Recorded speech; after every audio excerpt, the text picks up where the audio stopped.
Hey guys, welcome to my YouTube channel Likesby, and in this video I will teach you how you can make admin or moderator on your Facebook page to anyone.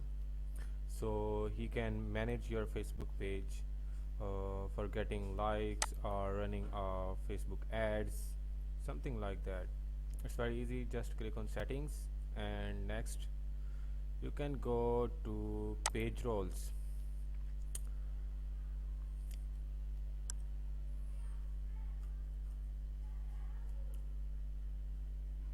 Okay, so here you can see there is around 6 options.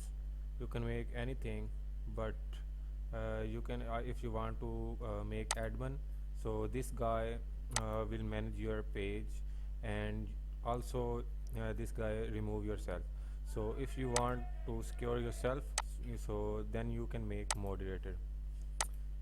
I choose this account to make moderator and simply paste the link here and click here and add. Here you can add your password and click on submit. You can see here is moderator request. Thank you so much.